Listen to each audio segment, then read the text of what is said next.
I sent the message 3 days before my brother's graduation ceremony from Holloway University. Simple words, no drama, just really looking forward to celebrating Ethan's big day with everyone. Should I bring anything to the party? What I got back changed everything I thought I knew about family, respect, and my own worth. But here's what they didn't know. When the university president saw me standing alone outside that reception hall, banned from my own brother's celebration, he didn't just acknowledge me. He bowed. And in that moment, everything my family thought they knew about me, about success, about who deserved respect, shattered like glass. Before we jump back in, tell us where you're tuning in from, and if this story touches you, make sure you're subscribed, because tomorrow I've saved something extra special for you. The path to that moment started 6 months earlier, when I made a choice that would either destroy my relationship with my family or reveal what it really was all along. But let me back up, because to understand why a university president would bow to someone banned from a graduation party, you need to understand what my family never bothered to learn about me. My name is Ramona Thorne, and for 28 years, I've been the family disappointment. Not the black sheep. That would imply I was memorable enough to be notorious. No, I was the gray sheep, the one who faded into the background while everyone else sparkled. My younger brother Ethan was the golden child, the one who got perfect grades, played varsity soccer, charmed every adult he met. My parents, David and Patricia Thorne, never missed one of his games, never forgot to brag about his achievements at neighborhood barbecues, never questioned whether he'd succeed. Me? I was the one who chose community college over a 4-year university because we couldn't afford both kids in expensive schools at the same time. I was the one who worked 3 part-time jobs to pay my way through nursing school, while Ethan's tuition, room, and board were handled without a second thought. I was the one who moved into a studio apartment above Mrs. Caldwell's garage because Ethan needs his space to study when I came back for holidays. Don't get me wrong, I wasn't bitter about Ethan's success. He earned his achievements, and I was genuinely proud of him for graduating summa cum laude from Holloway University's prestigious business program. What stung was the assumption that supporting him meant I didn't matter, that my contributions to the family were invisible, that my struggles were less worthy of attention, that my dreams were somehow smaller and therefore dismissible. But here's what they never saw, what they never asked about, what they never bothered to notice during all those years I was just working as a nurse at Riverside General Hospital. While they were tracking Ethan's GPA and celebrating his internship offers, I was quietly building something they couldn't have imagined, because when you're invisible to your own family, you learn to find validation elsewhere. You learn to pour your energy into places where it's actually appreciated. 3 years ago, I started volunteering at the pediatric ward during my off hours. Not for recognition, not for credit, just because those kids needed someone who understood what it felt like to be overlooked. What began as reading stories to children undergoing chemotherapy evolved into something bigger. I started developing art therapy programs, organizing fundraisers, coordinating with child life specialists to create innovative treatment approaches that actually helped kids heal faster and cope better. The work was exhausting, unpaid, and completely invisible to anyone outside the hospital. My family knew I did some volunteering, but they never asked for details. Why would they? Ethan was busy with his business competitions and networking events. Those were the stories that got told at dinner tables. But while my family was focused on stock portfolios and profit margins, I was saving lives. While they were planning Ethan's future corner office, I was sitting beside children who might not have a future at all. While they were celebrating his academic honors, I was receiving thank you letters from parents whose kids had beaten cancer, from families who said my programs gave them hope when everything felt hopeless. The recognition started small, a mention in the hospital newsletter, an award from the State Nursing Association. Then bigger acknowledgments started coming. Medical journals began publishing articles about my innovative approaches to pediatric care. Child life psychology conferences invited me to speak. International hospitals requested consultations on implementing similar programs. And through it all, my family remained blissfully unaware. Because to them, I was still just Ramona, the daughter who chose the practical path, who worked at the local hospital, who didn't have a business degree or corner office in her future. They never asked about my work beyond, "How's the job?" They never noticed the awards accumulating in my small apartment, never questioned why I sometimes traveled for conferences, never wondered why medical professionals from other states sometimes called asking for my advice.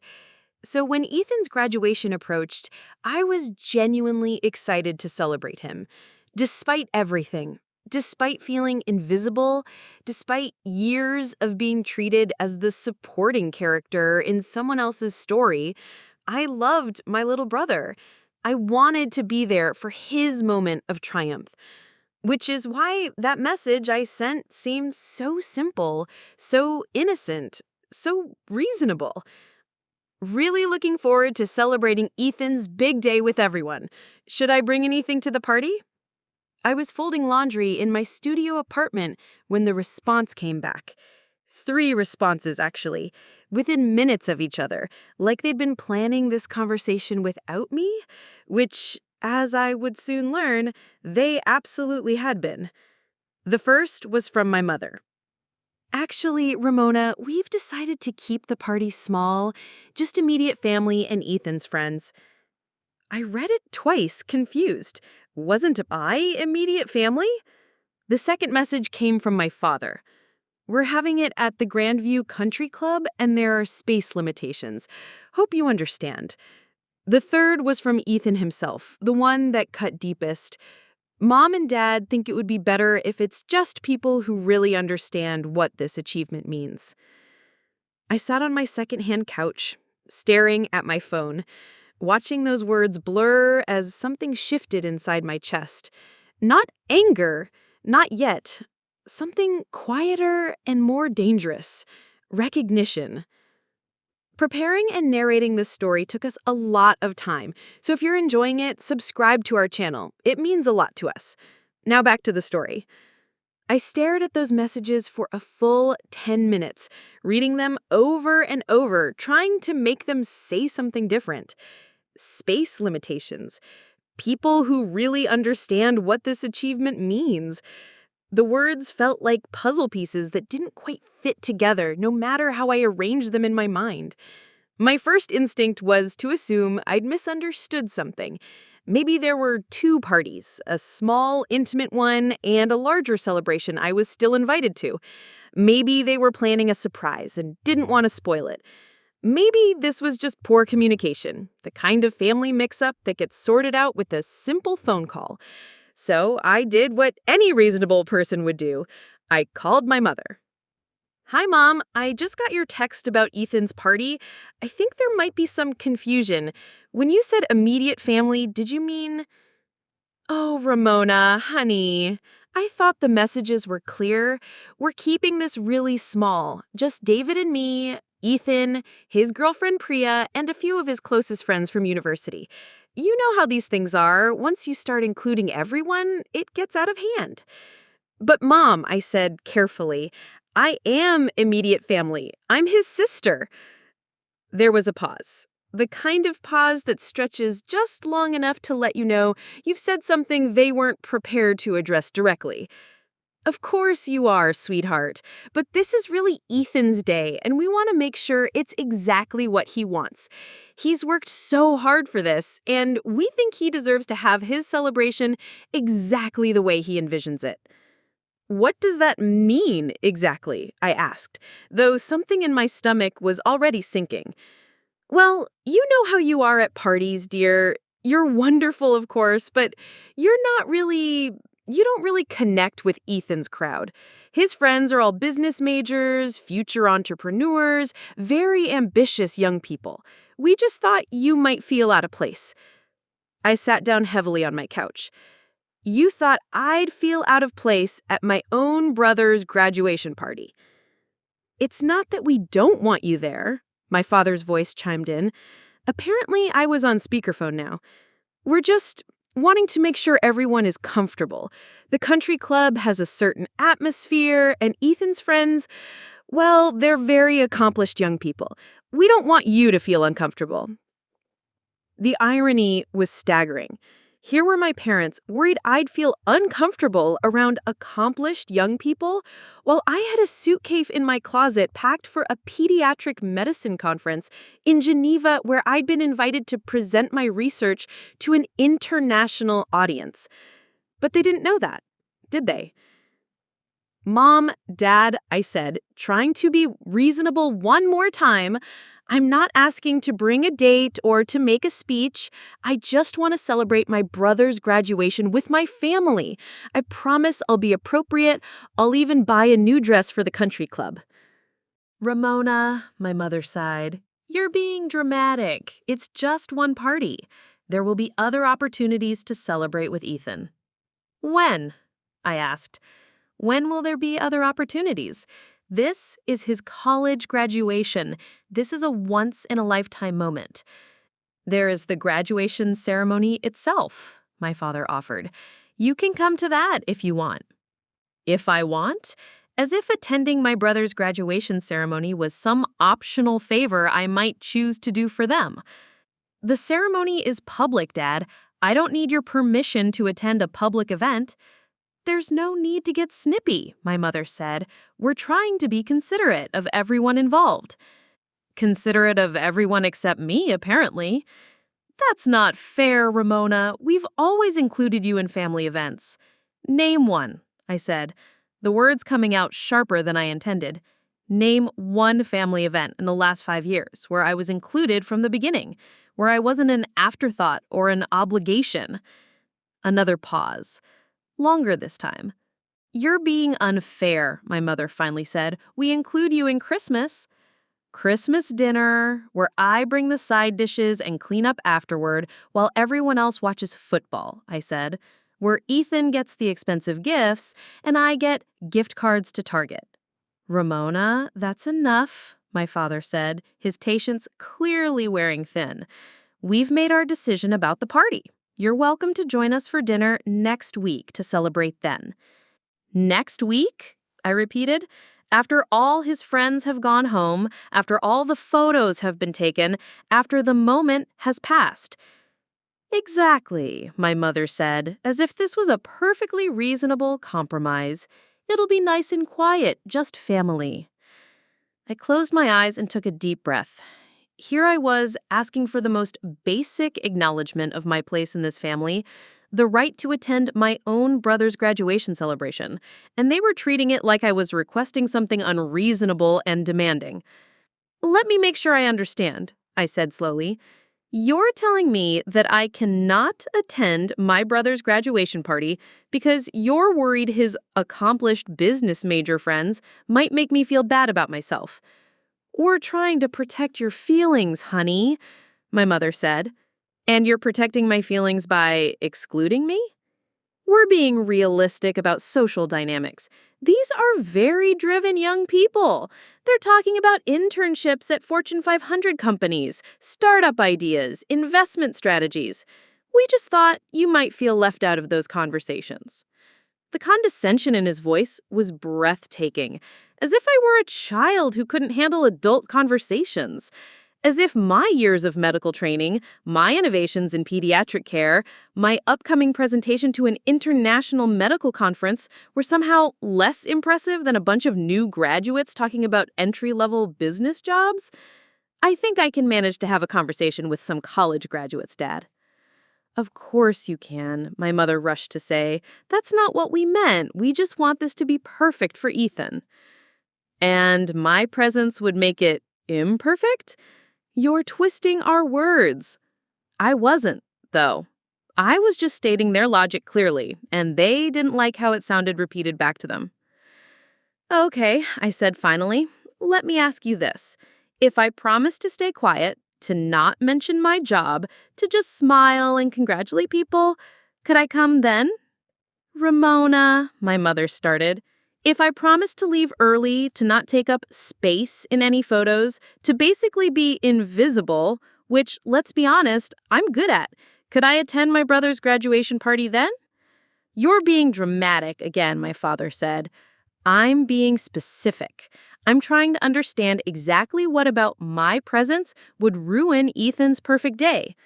The silence stretched so long, I wondered if they'd hung up. Finally, my mother spoke, her voice tight. "We've already made the arrangements, Ramona. The head count is set, the tables are reserved.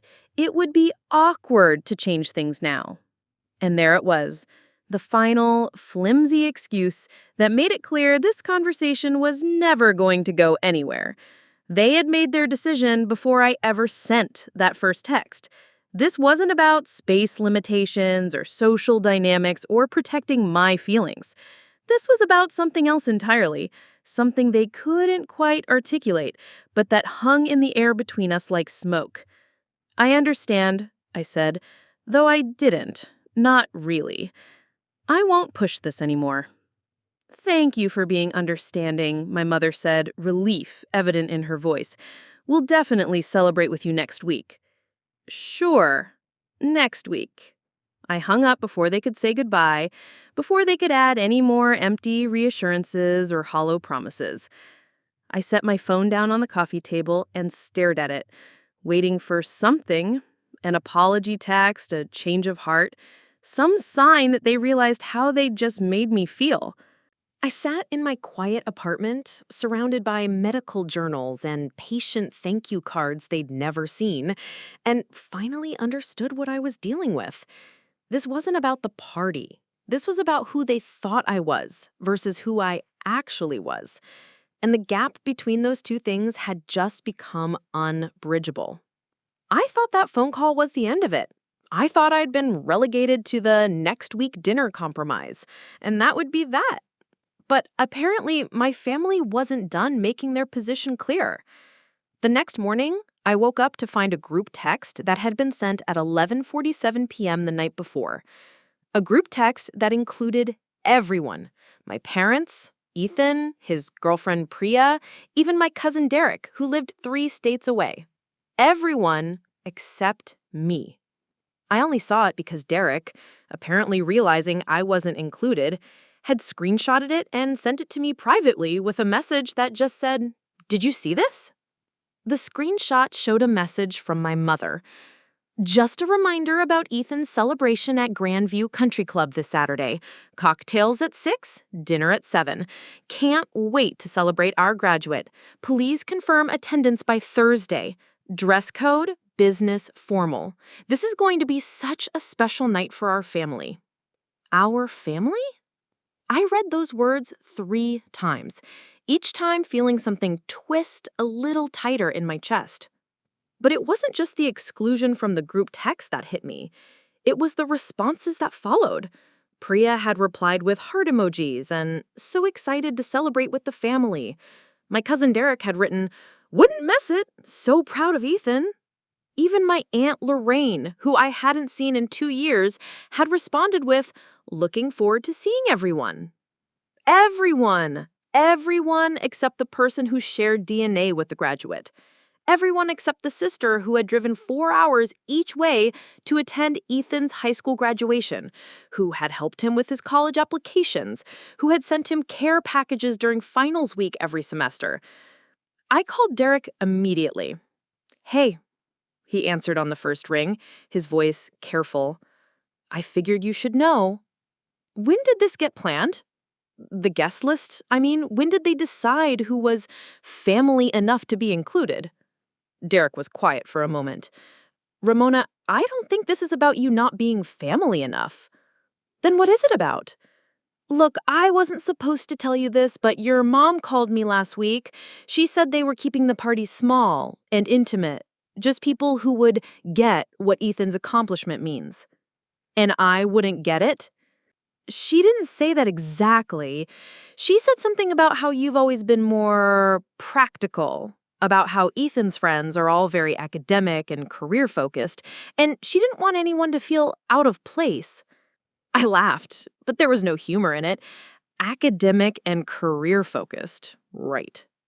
"She also mentioned that you've been going through a hard time lately, working a lot of extra shifts, and she thought you might prefer a quieter celebration anyway." I never told her I was going through a hard time. "Aren't you?" The question caught me off guard. "What do you mean?" Come on, Ramona. You work at a hospital, you live alone in that tiny apartment, you never talk about dating anyone or having big career plans. Your mom's just worried that being around all of Ethan's successful friends might make you feel bad about your own situation. I sat down hard on my couch. Even Derek, who had sent me the screenshot out of what I thought was solidarity, even he saw me the way they did. The struggling sister, the one who needed to be protected from witnessing other people's success because it might highlight her own failure to launch. Derek, I said slowly, do you know what I do at the hospital? You're a nurse, right? Do you know what kind of nursing I do? Regular nursing? I closed my eyes. Do you know anything about my work? Anything at all? Look, I didn't mean to offend you. Being a nurse is great. It's stable, it's helping people. There's nothing wrong with... I'm hanging up now, I said. Ramona, wait! I ended the call and sat in the silence of my apartment, staring at that screenshot. Our family. Everyone who would get what academic achievement meant. People who wouldn't feel out of place among the successful and ambitious. That's when my phone rang. Ethan. For a moment, hope fluttered in my chest. Maybe he'd realized how wrong this was. Maybe he was calling to fix it, to insist I be included, to stand up for his sister the way I always stood up for him. Hey, I answered. Your mom is really upset. Not, I'm sorry you were excluded, not, this was a mistake. Mom is upset. She's upset? I repeated. She's upset that you're making this about you when it's supposed to be about me. Look, I get that you're hurt, but this is my graduation. This is my day. Can't you just let me have this without creating family drama? Creating family drama, I repeated slowly, by wanting to attend your graduation party? By making mom and dad feel guilty about their decision. They're just trying to make this perfect for me, and now they're stressed because you're upset. I stared at the wall, speechless. Somehow, in the span of 24 hours, I had become the villain in this story. I was the one causing problems by having feelings about being excluded from my own brother's celebration. Ethan, I said finally, do you want me there? It's not about what I want. It's about what makes sense. That's not what I asked. Do you want your sister at your graduation party? The pause was long enough to be an answer, but he filled it anyway. I want my graduation to be perfect. I want to celebrate with people who understand what I've accomplished and what I'm going to do next. I want to talk about business and networking and career opportunities without having to manage everyone's comfort level. Without having to manage my comfort level. Without having to worry about anyone feeling left out of the conversation, yeah. There it was. The real reason, finally spoken out loud. I was an embarrassment, a liability, someone who would need to be managed and accommodated because I couldn't possibly contribute meaningfully to conversations about success and ambition and accomplishment. I understand, I said, and for the first time in this entire conversation, I actually did. Do you? Because I really need you to understand this isn't personal. Oh, it's very personal, Ethan. You just told me that having me at your graduation party would require managing my comfort level because I can't keep up with conversations about success and career opportunities. How is that not personal? That's not what I meant. That's exactly what you meant. You meant that I'm not successful enough, accomplished enough, ambitious enough to belong at your celebration. You meant that I'm the kind of person who needs to be protected from feeling bad about herself when surrounded by achievers. Ramona, you meant that I don't understand what accomplishment looks like. You're putting words in my mouth. I'm repeating the words that already came out of your mouth. The silence stretched between us. When he spoke again, his voice was cold. You know what? Maybe this is exactly why we made the right decision. You're making this all about you, when it's supposed to be about celebrating my achievement. You're being selfish. Selfish? I was being selfish for wanting to celebrate my brother's graduation? You're right, I said quietly. I am being selfish. I was selfishly thinking that family shows up for each other. I was selfishly believing that my love and support for you might matter more than whether I fit in with your business major friends. I was selfishly assuming that my own brother might want me there on one of the most important days of his life. Don't try to guilt trip me. I'm not trying to guilt trip you, Ethan. I'm trying to understand how we got to the point where me wanting to attend your graduation party makes me the bad guy in this story. Because it's not about what you want. It's apparently not about what I want, what I need, or who I am to you. It's about protecting everyone else from having to acknowledge that I exist. That's not— It's fine, I said, cutting him off. You've made your position clear. All of you have. I won't bring this up again. Good. Thank you. You're welcome. Enjoy your perfect party with your perfect friends talking about your perfect future. Ramona! I hung up. My phone immediately started buzzing with texts, first from Ethan, "You're being dramatic," and then from my mother, "Ethan told me you hung up on him. This behavior is exactly why we made the decision we made." Exactly why we made the decision we made. There it was, the final confirmation. This wasn't about space limitations or social dynamics or protecting my feelings. This was about who they thought I was. This was about their fundamental belief that I was the kind of person who would embarrass them, who would behave inappropriately, who would make their celebration less perfect by simply existing in it. I turned my phone face down and walked to my bedroom closet. In the back, behind my scrubs and casual clothes, hung a garment bag I'd picked up from the dry cleaner 2 weeks ago. Inside was the navy blue cocktail dress I'd bought specifically for Ethan's graduation party, complete with the receipt showing I'd spent more than I could afford because I wanted to look appropriate for the country club. I even bought new shoes. They were still in the box, never worn. I sat on my bed, looking at that dress, and finally understood what I was dealing with. This wasn't a misunderstanding or poor communication or even garden variety favoritism. This was something deeper and more deliberate. This was their honest assessment of my worth as a family member. This was their genuine belief about my place in their world. And for the first time since this whole thing started, I wasn't sad about it anymore. I was something else entirely. I stared at that dress for what felt like hours, but was probably only minutes, and something shifted inside me, like tectonic plates moving after years of pressure. Not anger, not hurt. Those emotions were too small for what I was feeling. This was recognition. This was the moment when all the scattered pieces of my life suddenly formed a picture I could finally see clearly. 28 years of being the afterthought daughter. 28 years of being told my dreams were practical while Ethan's were ambitious. 28 years of having my achievements minimized and my struggles dismissed. And I had let it happen.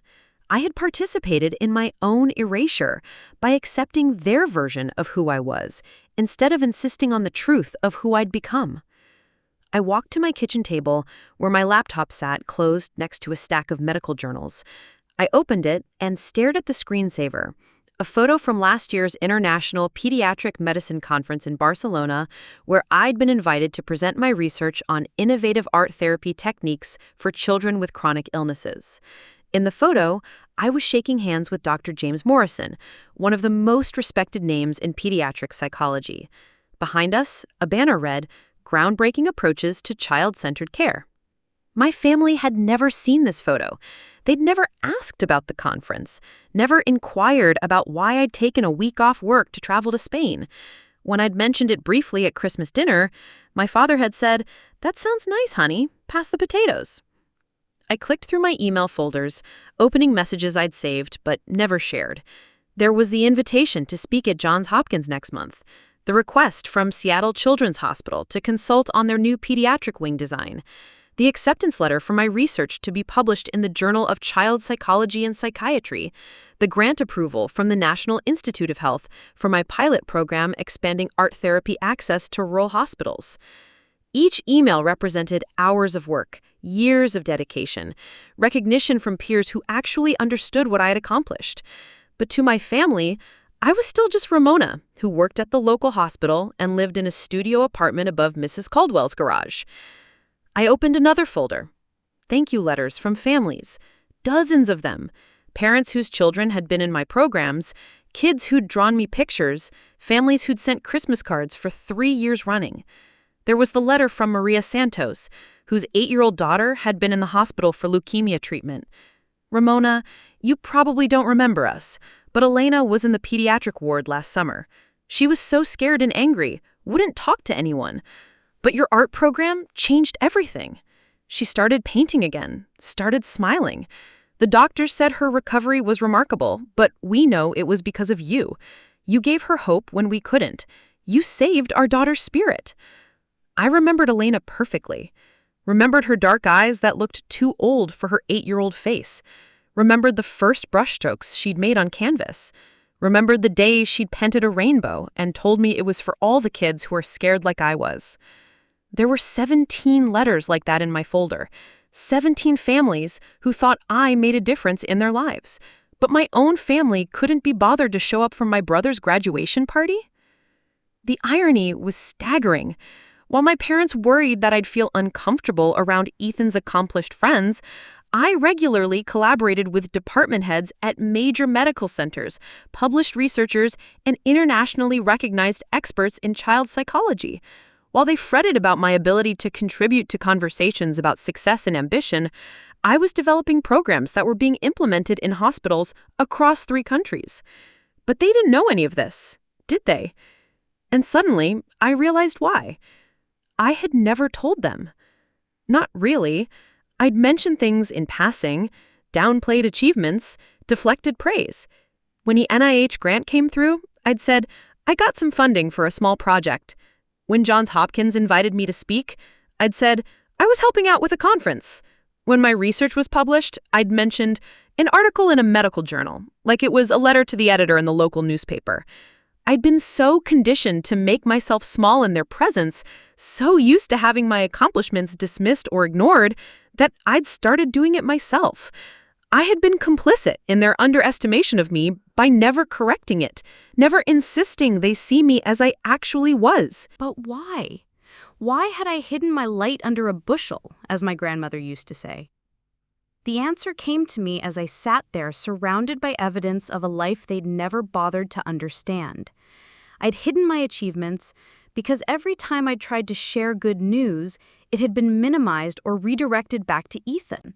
When I'd graduated nursing school summa cum laude, the conversation at dinner had shifted to Ethan's high school soccer championship. When I'd been promoted to the pediatric ward, they'd spent the evening discussing Ethan's college acceptance letters. When I'd received my first research grant, my mother had spent 20 minutes talking about Ethan's internship interview. So I'd learned to stay quiet. I'd learned that sharing my successes meant watching them get overshadowed by whatever was happening in Ethan's world. I'd learned that my achievements were supporting characters in the story of his brilliance. But sitting there now, looking at years of evidence that I was more than they'd ever given me credit for, I felt something I hadn't experienced in decades. Fury. Not the hot, explosive kind that burns out quickly, but the cold, calculated kind that changes everything. They thought I wasn't accomplished enough to attend a graduation party. They thought I couldn't hold my own in conversations about success and career ambitions. They thought I needed to be protected from feeling bad about my practical life choices when surrounded by high achievers. I looked at my phone, at the text from my mother. This behavior is exactly why we made the decision we made. This behavior, as it having feelings about being excluded from my own brother's celebration, was evidence of character defects that justified the exclusion in the first place. As if their assessment of me as someone who would make a scene had been proven correct by my reaction to being told I would embarrass them. It was a perfect circular trap. They excluded me because they thought I was the kind of person who would make a scene, and when I objected to being excluded, they pointed to my objection as proof that they'd been right to exclude me. But here's what they didn't understand. I wasn't upset because I felt inferior to Ethan's friends.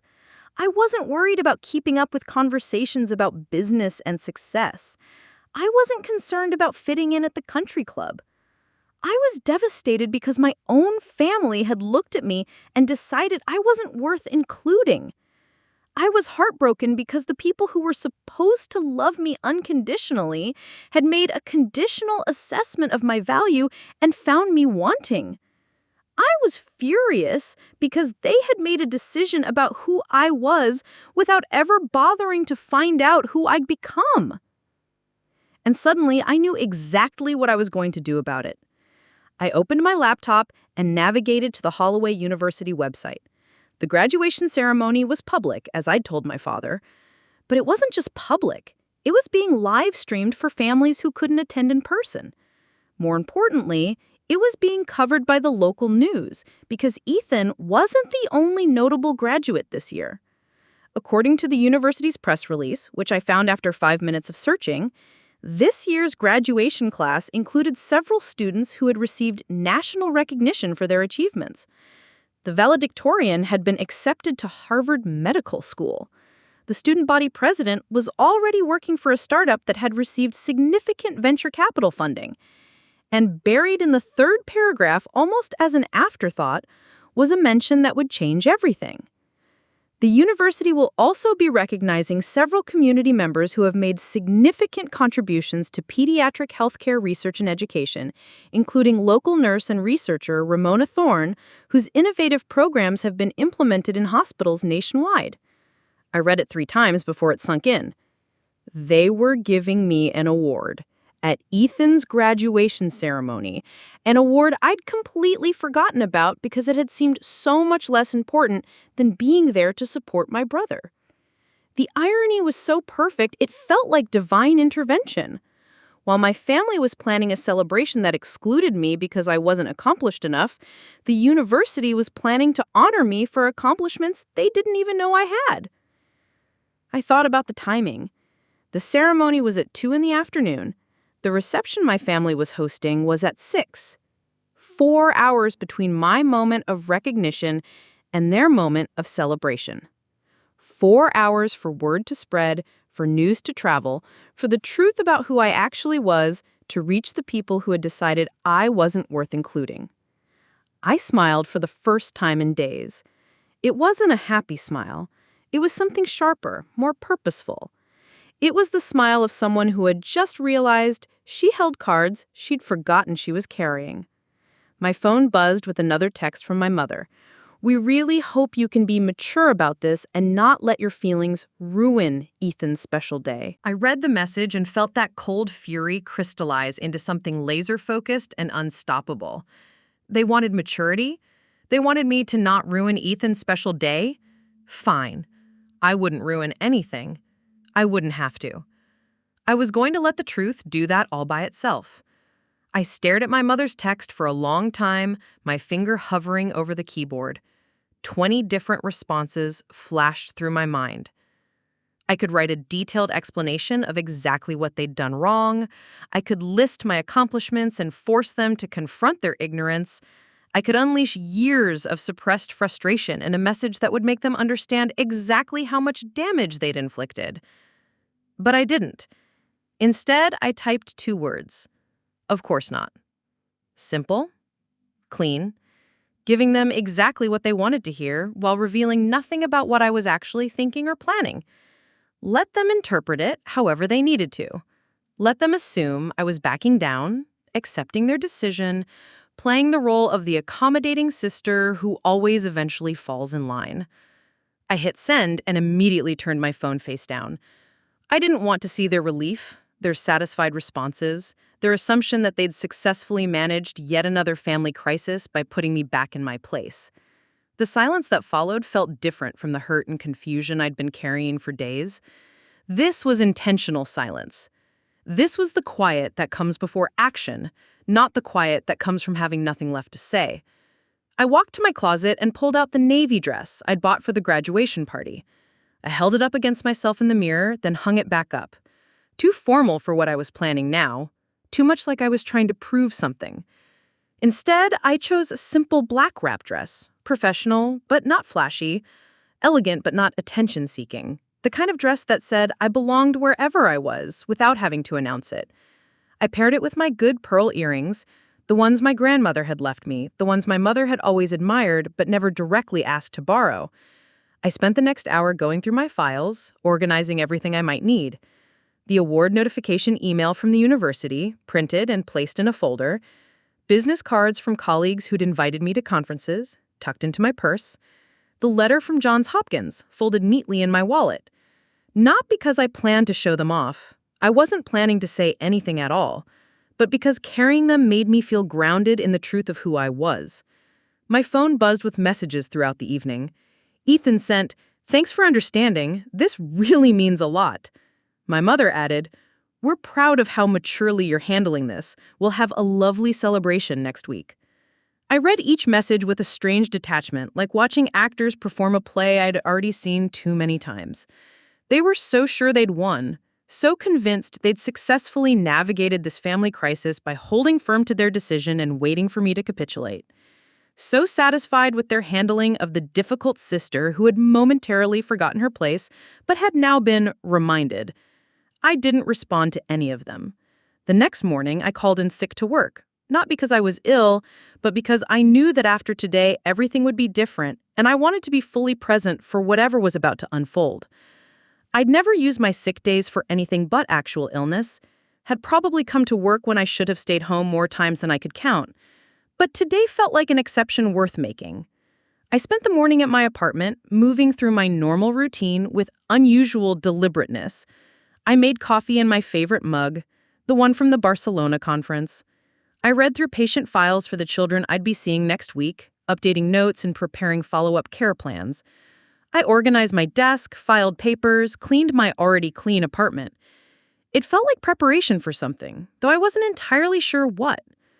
Around noon, I started getting ready. I took a longer shower than usual, styled my hair carefully, applied makeup with the same precision I used when suturing wounds. Steady hands, careful attention to detail, no room for error. When I was finished, I looked in the mirror and saw someone I almost didn't recognize. Not because I looked different, but because I looked like myself for the first time in years. Confident, self-possessed, done apologizing for taking up space. I arrived at Holloway University at 1:30, 30 minutes before the ceremony was scheduled to begin. The campus was buzzing with activity, families taking photos, graduates in caps and gowns laughing with friends, vendors selling commemorative flowers and gift items. I found a parking spot and sat in my car for a moment, watching the celebration unfold around me. Somewhere in this crowd were my parents and Ethan, probably taking photos by the main building, probably discussing their excitement about the evening's party, probably relieved that they'd successfully excluded the problematic family member without any major drama. They had no idea I was here. They had no idea about the award ceremony that would happen during the main graduation. They had no idea that in less than 2 hours, everything they thought they knew about me would be very publicly corrected. I checked my phone one more time. No new messages from them, but several from colleagues who knew about today's recognition. Dr. Sarah Chen from Children's Hospital of Philadelphia had sent, "Congratulations on your award today. Well-deserved recognition for groundbreaking work." Dr. Michael Torres from the NIH had written, "Looking forward to seeing the coverage of your recognition ceremony. You've earned this honor." Coverage. Right. The local news would be there, just as they were every year for Holloway University's graduation. Just as they'd been when I'd received previous recognition that my family had never bothered to ask about. I got out of my car and walked toward the ceremony venue, my heels clicking confidently on the pavement. I wasn't sneaking in or trying to hide. I wasn't ashamed or apologetic. I was simply a woman attending a public event where she was being honored for her professional achievements. The main ceremony was being held in the university's largest auditorium, with overflow seating in nearby buildings for the live stream. I had a reserved seat in the third row, as indicated on the letter I'd received weeks ago and completely forgotten about in the drama of the family exclusion. As I found my seat, I spotted them. 4 rows behind me and to the left, my parents and Ethan were settling into their seats. My mother was fussing with her purse, my father was checking his phone, and Ethan was looking around with the satisfied expression of someone whose day was going exactly as planned. They haven't seen me yet, and I turned back around before they could. I wasn't hiding, but I wasn't announcing my presence either. I was simply existing in the same space they were, attending the same public event, exercising the same rights as any other community member. The woman next to me leaned over and smiled. "Are you here for the special recognition ceremony?" she asked quietly. "Yes," I said. "You?" "My daughter works at Riverside General. She's talked about your programs for years. She's so excited you're being honored today. She says you've revolutionized how they approach pediatric care." I smiled back, a real smile this time. "That's very kind of her to say." "She says the kids ask for you specifically when they're admitted, says you've made the hospital a place of healing instead of just treatment." Before I could respond, the lights dimmed and the ceremony began. I settled back in my seat, my hands folded calmly in my lap, and waited for the moment when my family would finally understand who they'd decided wasn't accomplished enough to attend a graduation party. The irony wasn't lost on me. Here I was, at the very event they'd given me permission to attend, the graduation ceremony itself, about to receive recognition they didn't know existed for achievements they had never bothered to learn about. They thought they were being generous by allowing me to watch their golden child receive his diploma. They had no idea they were about to watch their forgotten daughter receive an honor that would overshadow everything else about this day. I didn't plan this timing. I didn't orchestrate this moment for maximum impact. I had simply forgotten, in all the pain of their rejection, that this day was about more than just Ethan's achievement. I had forgotten that sometimes the universe has a sense of irony sharper than anything we could design ourselves. As the dean took the podium and began his opening remarks, I felt a profound calm settle over me. I wasn't angry anymore. I wasn't hurt. I wasn't anxious about what was about to happen or how they would react. I was simply ready to be seen for who I actually was, whether they were prepared for that revelation or not. The ceremony was about to begin, and for the first time in days, I was exactly where I belonged. The ceremony proceeded exactly as these things always did. Welcome remarks, acknowledgement of families and faculty, a brief overview of the graduating class's achievements. I sat perfectly still, hands folded, the picture of composed attention.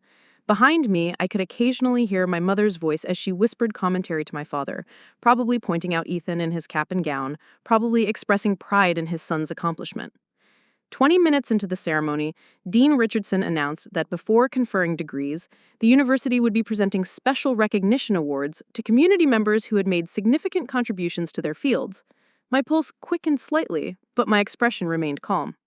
"This year," the dean continued, "we are honored to recognize individuals whose work has brought national and international attention to our community's commitment to excellence and innovation." I felt the woman next to me shift in her seat, preparing to applaud.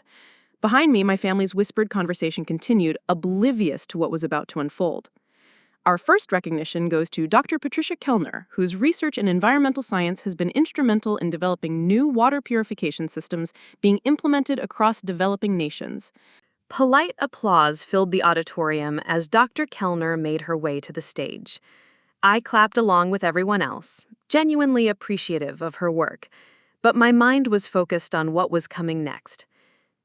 "Our second recognition," Dean Richardson announced, "goes to someone whose innovative approaches to pediatric healthcare have garnered international attention and are being implemented in hospitals across 3 countries." The applause had died down, and the auditorium was quiet except for the dean's voice carrying clearly through the sound system. Behind me, I heard my mother whisper, "Oh, that's nice. Local healthcare worker getting recognized." If only she knew.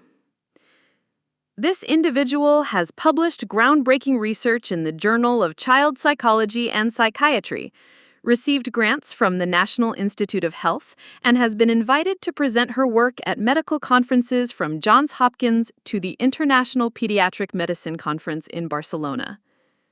The whispered conversations behind me had stopped. The auditorium was paying attention now, curious about this accomplished local person many of them had probably never heard of.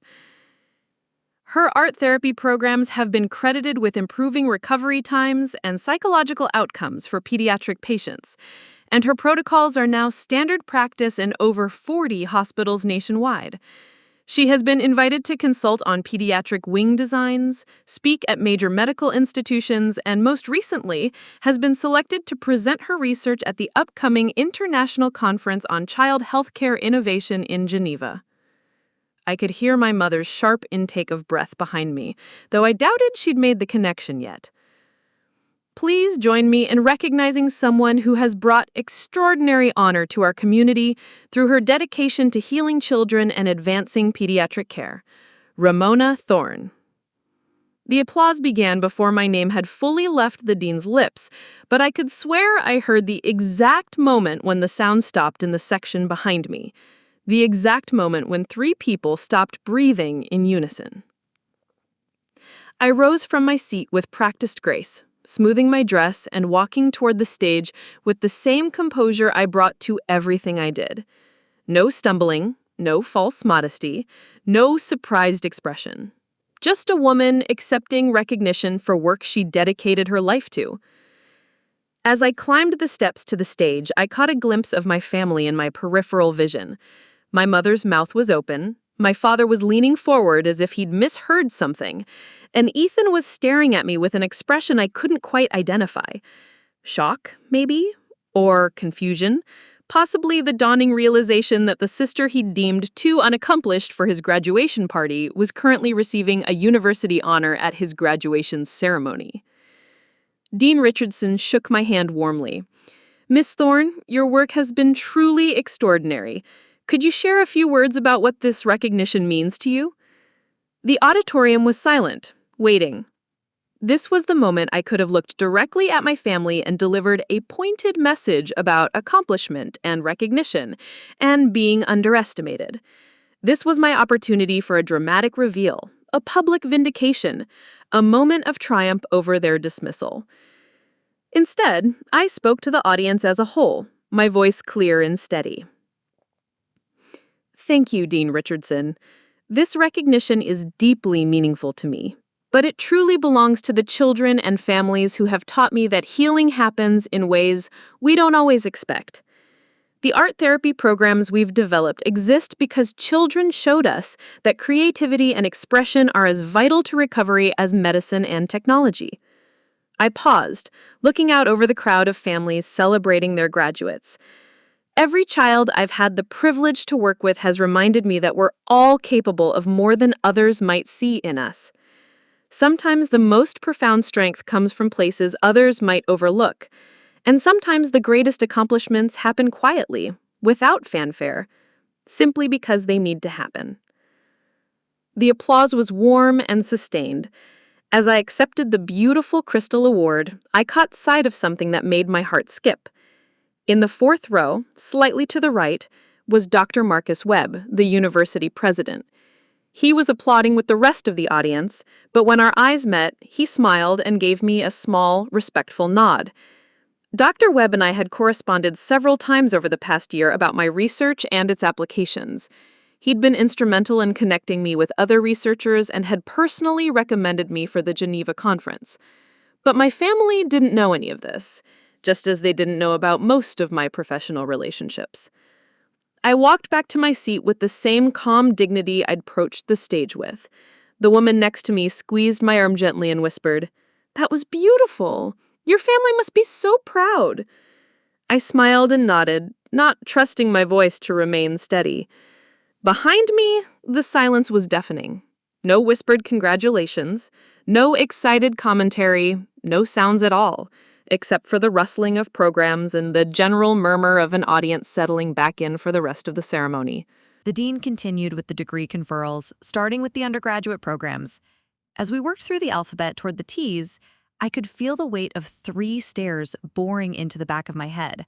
I could imagine my parents frantically trying to process what they'd just witnessed, trying to reconcile the daughter they thought they knew with the person who had just been honored for international recognition in her field. But I didn't turn around. I didn't acknowledge their presence or their shock. I simply sat in my seat, holding my award, and watched my brother receive his bachelor's degree in business administration. When Ethan's name was called, I applauded appropriately. He walked across the stage, shook hands with the dean, received his diploma, and smiled for the photographer. It was a perfectly nice moment. the culmination of 4 years of hard work, and he deserved every bit of recognition for his achievement. But as he walked back to his seat, I noticed something I hadn't expected.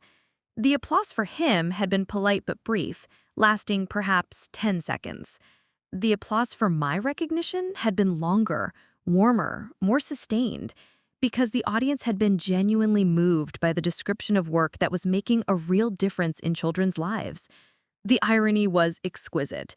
At his own graduation ceremony, my brother, the accomplished business major, the family golden child, the one whose achievements were worth protecting from contamination by lesser family members, had been overshadowed by his supposedly unsuccessful sister. As the ceremony moved toward its conclusion, Dean Richardson made the traditional closing remarks about the graduates going forth to make their mark on the world. Then he added something that wasn't part of the usual script. "Before we adjourn, I'd like to make a special announcement. Miss Thorne, would you mind standing once more?" I rose, surprised and slightly uncertain about what was coming next. "Ladies and gentlemen, I've just received word that Miss Thorne's research has been selected for presentation at the World Health Organization's upcoming Summit on Pediatric Care Innovation. This is an extraordinary honor that brings recognition not only to her work, but to our entire community." The applause this time was thunderous. I could see people throughout the auditorium turning to look at me, pointing me out to their companions, nodding with appreciation. The woman next to me was openly crying with joy, as if my success was somehow hers to celebrate. I accepted the acknowledgement with a gracious smile and a small wave, then sat back down. But as I did, I caught sight of something I would stay with me forever. Dr. Webb had risen from his seat and was walking toward my section of the auditorium. As he approached, other people began to notice and stand aside to let him pass. By the time he reached my row, a small crowd had gathered, watching to see what the university president was going to do. He stopped directly in front of me. I stood, uncertain, as he extended his hand. "Miss Thorne, it is an honor to have someone of your caliber associated with our community." And then, to my complete astonishment, he did something I had never seen a university president do in a public setting. He bowed. Not a deep ceremonial bow, but a clear, unmistakable gesture of respect from one professional to another, the kind of acknowledgement reserved for peers, for equals, for individuals whose work commands genuine admiration. The crowd around us broke into spontaneous applause, and I could hear the rapid clicking of camera phones capturing the moment. Somewhere in that crowd, I knew, were local news reporters who had come to cover a routine graduation ceremony and instead witnessed something far more noteworthy. As Dr. Webb straightened and smiled at me, I became aware of the profound silence emanating from the fourth row behind me. I didn't need to turn around to know that my family was watching this unprecedented display of respect, finally understanding that the daughter and sister they deemed unworthy of a graduation party was being honored by the highest academic authority in the room. I shook Dr. Webb's hand firmly, smiled graciously, and remained standing until he had returned to his seat. Only then did I sit back down, my award cradled carefully in my lap, and watched my brother receive his bachelor's degree in business administration. The ceremony concluded with the traditional throwing of caps and the chaotic joy of families rushing to find their graduates for photos and congratulations. I remained seated for a moment watching the celebration unfold around me, holding my crystal award and processing what had just happened. I hadn't expected the additional recognition about the WHO summit. I certainly hadn't expected Dr. Webb to make such a public gesture of respect. What I'd planned as a quiet attendance at a public ceremony had become something much more visible, much more documented, much more impossible to ignore or minimize. As families surged toward the exits and the reception areas, I stood and gathered my purse, preparing to leave quietly. I had no intention of seeking out my family, no desire for a confrontation or an awkward encounter in the chaos of post-ceremony celebration. I'd accomplished what I came for. I'd been present for my brother's graduation, and I'd accepted recognition for my own work with dignity and grace. But as I moved toward the aisle, a young woman with a press badge and a cameraman approached me. "Ms. Thorne, I'm Jennifer Walsh from Channel 7 News. Could we have just a moment of your time?" I hesitated, glancing around. The auditorium was still crowded with families, but I could see my parents and Ethan, 3 rows behind me, frozen in place, watching this interaction with expressions I couldn't quite read from this distance. "Of course," I said, smoothing my dress and turning to face the camera. "We're here covering today's graduation ceremony, but the highlight seems to be your recognition for groundbreaking work in pediatric care. Can you tell us about your programs and what this honor means to you?" The red light on the camera was blinking, indicating they were recording. Somewhere behind that lens, this moment was being captured for the evening news, for the station's website, for social media posts that would spread far beyond this auditorium. "The work we do is really about listening to children," I said, falling naturally into the composed, professional tone I used when speaking at conferences. When we started developing art therapy protocols at Riverside General, we discovered that children often heal faster when they have creative outlets for processing their experiences. What began as a small pilot program has grown into something that's helping children across the country. "We understand you've received grants from the National Institute of Health and will be presenting at the World Health Organization Summit. That's quite an achievement for someone based in our small community." I smiled, genuinely pleased by the recognition. Children everywhere deserve the best possible care, regardless of where they live. If our work here can be adapted to help children in other places, other hospitals, other countries, then that's the real success. "And today's recognition from Holloway University, what does that mean to you personally?" The question hung in the air, and I was acutely aware that this was the moment where I could either take the high road or let slip how little my own family had known about any of these achievements, how they'd excluded me from a graduation party because they thought I wasn't accomplished enough to fit in with ambitious young people. I think we all have moments when we realize that others' perceptions of us haven't kept pace with who we've grown into. Today was a beautiful reminder that our work speaks for itself, regardless of what assumptions people might make about our lives or our capabilities. The cameraman shifted position slightly, and I caught a glimpse of my family in the background of the shot. They were standing perfectly still, close enough to hear every word, far enough away to maintain plausible deniability about eavesdropping. "Any advice for other healthcare workers who might be developing innovative programs?" "Follow the evidence, listen to your patients, and don't let anyone convince you that your ideas are too small to matter. Some of the most important breakthroughs happen quietly, in everyday settings, by people who care more about results than recognition." "Thank you so much, Miss Thorne. Congratulations on this well-deserved honor." "Thank you." The camera light went off, and Jennifer Walsh shook my hand warmly. "That was wonderful. This will air at the 6 o'clock news tonight, and we'll post the full interview on our website." 6 o'clock news. The same time my family would be gathering at the Grandview Country Club for Ethan's celebration party. The party I wasn't invited to because I might not fit in with accomplished people. As the news crew moved away to interview other families, I turned to leave and found myself face-to-face with Dr. Webb, who had been waiting patiently nearby. "Miss Thorne, I hope I didn't put you on the spot with that public acknowledgement," he said. "But when I heard about the WHO selection, I felt the community should know about the extraordinary work being done right here in our backyard." "Not at all, Dr. Webb. Thank you for the recognition. It truly means a great deal. I've been following your research publications, and I have to say, your approach to integrating art therapy with traditional medical treatment is revolutionary. Have you considered pursuing a doctoral program? I think your work would translate beautifully into academic research." "Actually, I've been thinking about that. The Hopkins program has some interesting possibilities." "Johns Hopkins has an excellent program. In fact, I know several people there. I'd be happy to make some introductions if you're serious about pursuing that path." We spoke for several more minutes about research opportunities, academic programs, and potential collaborations. It was the kind of conversation I'd had dozens of times with colleagues across the country, but never in front of my family. Never in a setting where they could witness the respect and recognition my work had earned in professional circles. As our conversation concluded, Dr. Webb shook my hand once more.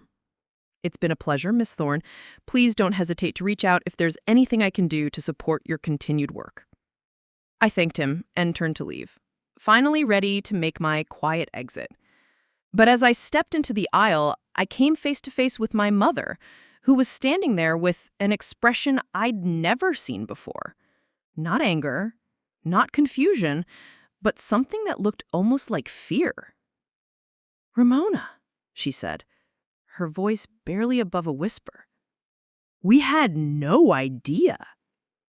I looked at her for a long moment, then at my father and Ethan, who had positioned themselves slightly behind her, as if she were a shield they could hide behind. "No," I said, quietly. "You didn't. All this time, all these achievements, why didn't you tell us?"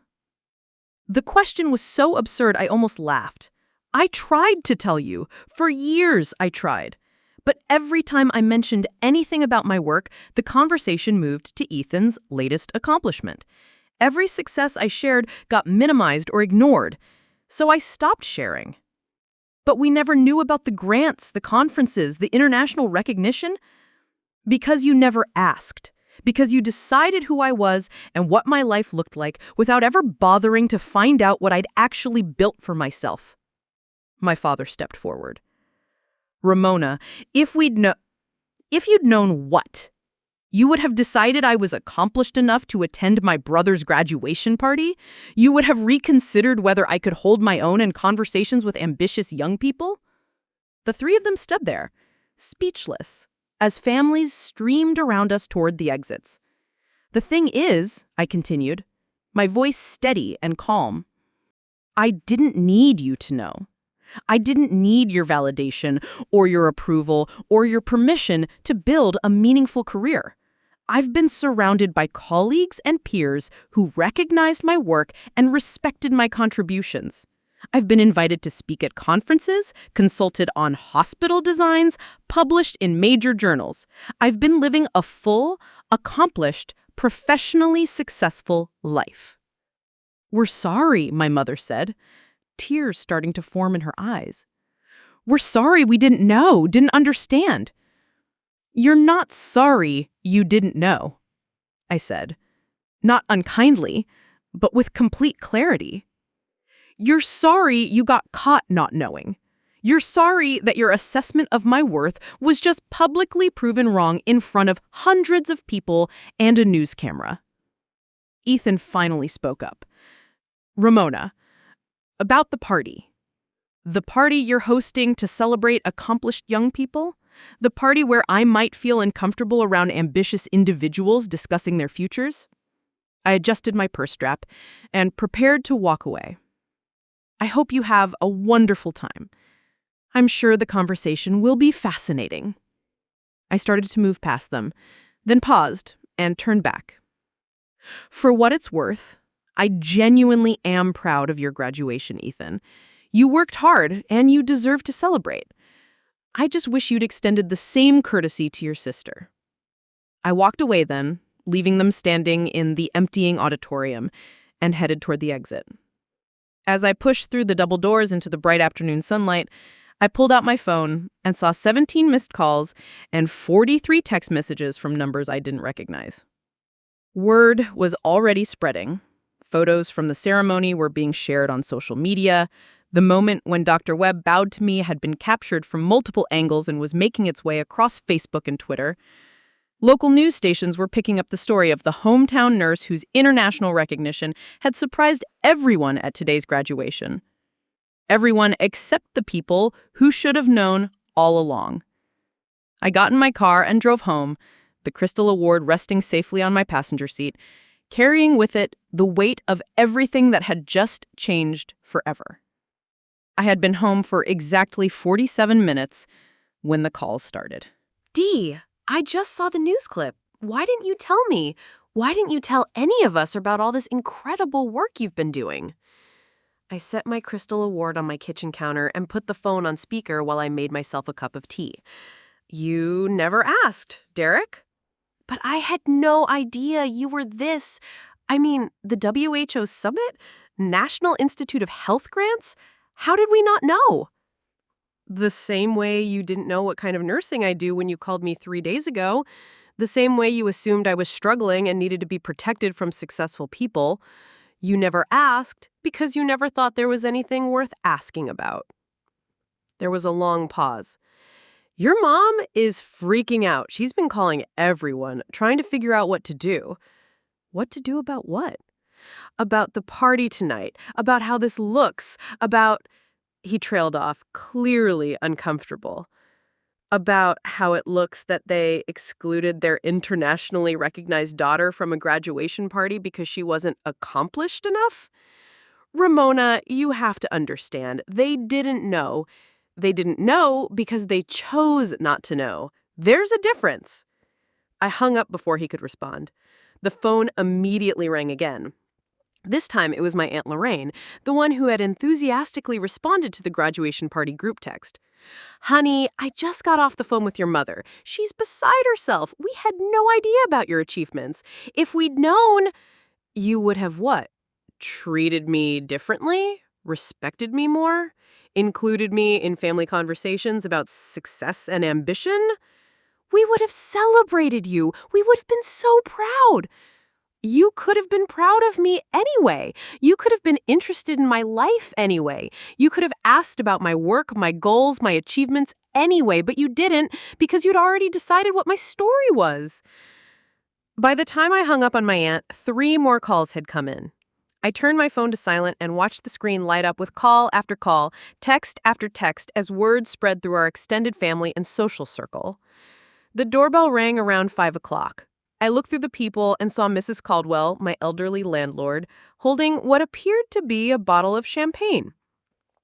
Ramona, dear, I just saw you on the news. I had to come congratulate you properly. I've been telling everyone for years that you were doing important work, but I had no idea it was this important. Mrs. Caldwell was one of the few people who had actually paid attention to my career over the years.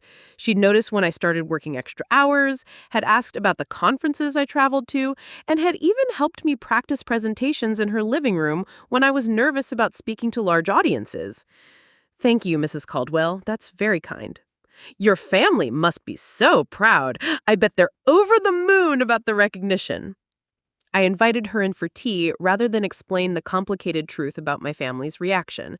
We sat in my small living room, surrounded by the medical journals and patient artwork my family had never seen. And she told me about all the neighbors who had called her after seeing the news coverage. The whole street is talking about it, she beamed with a smile. Our very own Ramona getting recognition from the university president. And that conference in Geneva, how exciting! At exactly 6 o'clock, my phone started buzzing incessantly. I glanced at it and saw a flurry of notifications from social media, missed calls, and text messages. Mrs. Caldwell noticed my phone lighting up like a Christmas tree. Popular evening, she observed with a smile. You could say that. What I didn't tell her was that I knew exactly why 6 was significant. That was when the local news aired, when my interview would be broadcast to everyone in our community, when the story of the accomplished local nurse would reach every television in town, including the televisions at the Grandview Country Club, where my family was hosting their celebration for accomplished young people. Mrs. Caldwell left around 6:30, still glowing with pride about her tenant's recognition. As soon as she was gone, I finally looked at my phone. 37 missed calls, 89 text messages, hundreds of social media notifications. I scrolled through some of the texts. My mother, we need to talk. This changes everything. My father, we made a terrible mistake. Can you come to the club? Ethan, everyone here saw the news. Please call me. My cousin Derek, the whole family is talking about this. You need to call your parents. My Aunt Lorraine, your mother is crying. She had no idea. None of us did. But the most telling messages came from people I hadn't heard from in years. High school classmates who had seen the news coverage and suddenly remembered they knew an internationally recognized medical researcher. Distant relatives who had never shown interest in my life, but were now eager to claim connection to my success. The phone rang again. This time it was a number I didn't recognize. Miss Thorne, this is Patricia Reynolds from the Grandview Country Club. I'm calling because we've had some unusual requests this evening regarding your family's event." I sat down heavily on my couch. "What kind of requests?" "Well, several guests have asked if you might be joining the party tonight. Apparently, there's been some news coverage about your work, and people are very interested in meeting you. Your parents have asked me to call and extend a personal invitation for you to join them." The irony was breathtaking. 4 hours ago, I wasn't accomplished enough to attend this party. Now, people at the party were asking to meet me. "That's very kind," I said, "but I have other plans this evening." "I understand. But, Miss Thorne, if you change your mind, please know that you would be very welcome. In fact, several members of our board are here tonight, and they're quite impressed by your achievements. They've been asking about potentially hosting a recognition event in your honor." After I hung up, I poured myself a glass of wine and sat in my quiet apartment, trying to process the surreal turn this day had taken. 6 hours ago, I was the family disappointment who needed to be excluded from celebrations of success. Now, I was being courted by the same people who had deemed me unworthy of inclusion. My phone buzzed with a text from my mother. "Please come to the party. Everyone wants to meet you. We can fix this." Fix this. As if the problem was a simple misunderstanding that could be corrected by a social invitation rather than a fundamental misassessment of who I was and what my life had become. I typed back, "I appreciate the invitation, but I'm not available this evening." Her response came immediately. "We're telling people you couldn't make it because of a work emergency, medical conference call. Even now, even in the face of undeniable evidence of my professional success, they were creating stories about my absence rather than simply admitting they had excluded me. They were more comfortable lying to their guests than acknowledging their own misjudgment." Around 8 o'clock, my doorbell rang again. This time it was Ethan, still wearing his graduation suit, looking like he'd driven straight from the country club. "Can we talk?" he asked when I opened the door. I let him in, mostly because I was curious about what he could possibly say at this point. "The party was a disaster," he said, sitting heavily on my small couch.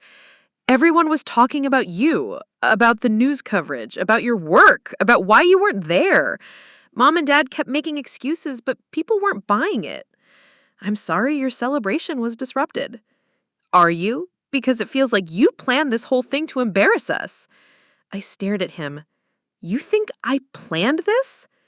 You had to know about the award ceremony. You had to know it would be covered by the news. You had to know it would make us look bad." "Ethan, I forgot about the award ceremony completely until 2 days ago. I was so focused on the pain of being excluded from your party that I didn't even remember I was receiving recognition at your graduation." "But you didn't tell us. You let us look like idiots in front of everyone." The conversation was following a depressingly familiar pattern. Somehow, their ignorance about my achievements was my fault. Their exclusion of me was my responsibility to fix. Their embarrassment was my problem to solve. "I didn't make you look like anything," I said calmly. "Your actions made you look exactly like what you are. People who excluded a family member without bothering to understand what you were excluding her from. Priya's parents were there. They kept asking about my accomplished sister and why she wasn't celebrating with us. I didn't know what to say. You could have said the truth, that you decided I wasn't successful enough to attend. We never said that. You said I wouldn't fit in with ambitious people. You said I wouldn't understand conversations about accomplishment and career success. You said having me there would require managing people's comfort levels. What exactly did you think that meant?" He was quiet for a long moment. Then, "We didn't know about Geneva, about the WHO summit, about any of it." "Because you never asked. Because you were so convinced you knew who I was that you never bothered to find out who I'd become.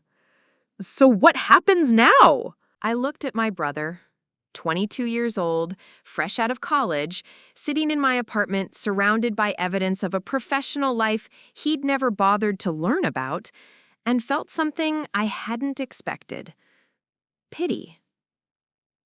Now, you go back to your party and celebrate your graduation, I said, and I continue living the life I've built for myself, with or without your recognition of it. Are you ever going to forgive us? I'm not angry at you anymore, Ethan. I'm just done pretending that your approval matters to my worth. He left shortly after that, and I spent the rest of the evening in peaceful quiet, reading congratulatory emails from colleagues around the world who had seen news coverage of the day's events. People who had always known exactly who I was. 3 days passed before I heard from them again. 3 days of my phone buzzing with messages from extended family members, colleagues, and even strangers who had seen the news coverage. 3 days of interview requests from medical journals, invitations to speak at conferences I'd never heard of, and congratulatory emails from professionals across the country. But nothing from my immediate family. On Wednesday morning, I was in the pediatric ward reviewing treatment plans when my supervisor, Linda Martinez, knocked on my office door. "Ramona, there's a camera crew here from Channel 7. They want to do a follow-up piece about your work. Something about the impact of your programs on local children?" I looked up from the patient files spread across my desk. Did they say what prompted the follow-up? Apparently, the story from Saturday has gotten a lot of attention.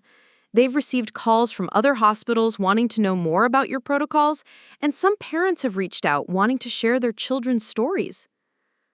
I agreed to the interview, partly because it might help other hospitals implement similar programs, and partly because I was curious about what had developed since Saturday's ceremony. Jennifer Walsh, the same reporter who had interviewed me at the graduation, met me in the hospital's family conference room with her cameraman and a producer I hadn't met before. "Ms. Thorne, thank you for agreeing to this follow-up. The response to Saturday's story has been remarkable. We've received dozens of calls and emails from viewers who were moved by your work and your story. I'm glad the programs are getting attention. That's what matters most. Actually, we'd like to explore something beyond just the medical work, if you're comfortable with that. Several viewers have commented on something you said Saturday, about perceptions not keeping pace with who we've grown into. People seem to really relate to that message."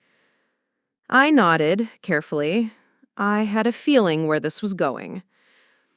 "We've also heard some interesting reactions from the community about Saturday's events. Would you be willing to speak about what it's like to have your achievements recognized publicly when perhaps they weren't fully recognized privately?" There it was. The invitation to tell the whole story, to publicly address what had become an open secret in our small community. Because word had gotten out, of course. In a town this size, nothing stayed hidden for long. People knew that the internationally recognized researcher hadn't been at her own brother's graduation party.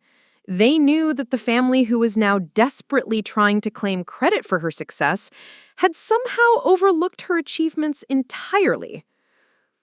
I think many people have experienced the challenge of being underestimated. Sometimes the people closest to us make assumptions about our capabilities or our potential, and those assumptions can become limiting. Can you be more specific about your own experience? I looked directly into the camera, knowing that this moment would be broadcast throughout our community, knowing that my family would see it, knowing that this was my opportunity to set the record straight publicly.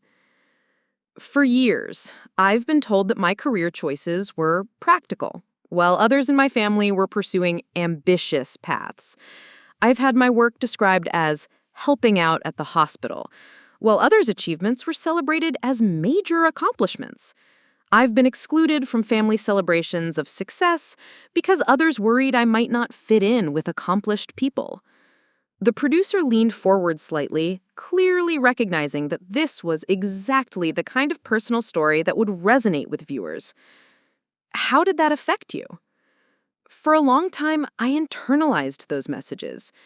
I started to believe that my work wasn't as important, that my achievements weren't worth celebrating, that my contributions to my field were somehow lesser because they involved caring for others rather than pursuing profit or prestige.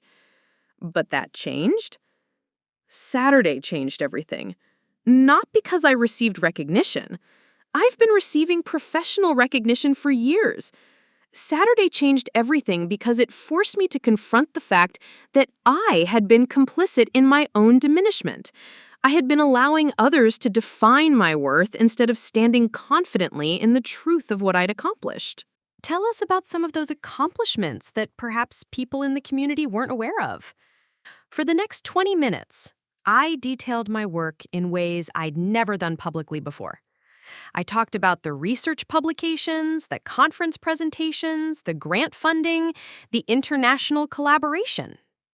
I discussed specific cases where our programs had dramatically improved outcomes for children. Families who had written to tell us that our approaches had saved not just their children's health, but their hope. The art therapy protocols we've developed here are now being used in 43 hospitals across the United States and 12 internationally, I said. We've received funding from the National Institute of Health to expand the program to rural hospitals. And next month, I'll be presenting our findings to the World Health Organization Summit in Geneva. That's extraordinary. How does it feel to have this level of recognition for your work? It feels like validation of something I've always known, that caring for others, especially children, is among the most important work anyone can do. But more importantly, it feels like proof that you don't need others' permission to build a meaningful life. What would you say to someone who feels underestimated or overlooked? I thought about this question carefully, knowing that my answer would be heard by people throughout our community, including my family.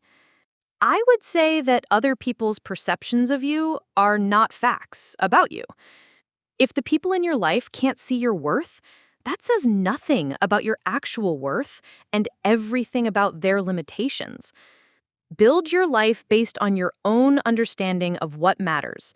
Surround yourself with people who appreciate your contributions and don't wait for permission from others to recognize your own accomplishments. Any final thoughts you'd like to share? Yes. To the families watching this, I'd encourage you to really see the people you love. Ask about their work, their goals, their achievements. Don't assume you know someone's story just because you've known them for a long time. People grow, evolve, and accomplish things that might surprise you. The people closest to you might be doing extraordinary things that you've never bothered to notice. After the interview concluded, Jennifer Walsh walked me back to the pediatric ward. "That was powerful," she said. "I have a feeling this segment is going to generate even more response than Saturday's story. I hope it helps some people feel less alone in their experiences." I think it will. And, Miss Thorne, for what it's worth, I think your family is going to have a hard time ignoring this. She was right. The segment aired that evening during the 6 o'clock news, and by 7:30, my phone was ringing nonstop. But this time, the calls weren't just from extended family members trying to process what they'd learned. This time, there were calls from my parents. I let them go to voicemail. The first message was from my mother. "Ramona, we saw the interview. We need to talk about this. Some of the things you said, people are going to get the wrong impression about our family. Please call me back." The second was from my father. "This has gone too far. You're making us look like terrible people, and that's not fair. We made a mistake, but we don't deserve to be humiliated publicly. Call us back." The third was from Ethan. "I can't believe you did this. Everyone at work saw the interview. My boss asked me why my accomplished sister wasn't at my graduation party. This is affecting my reputation now, too. You need to fix this." I listened to each message twice, marveling at the complete absence of self-reflection in their responses. They weren't calling to apologize for their treatment of me. They weren't expressing regret about excluding me or admiration for my achievements. They were calling because my truth-telling was inconvenient for them, because my refusal to protect their reputation was affecting how others saw them. Even now, even after everything that had been revealed, they were more concerned about managing their image than understanding their impact. I called Mrs. Caldwell instead. "Did you see the interview?" I asked. "Oh, honey, yes. You were wonderful. So articulate, so dignified. And what you said about really seeing the people you love, that gave me chills.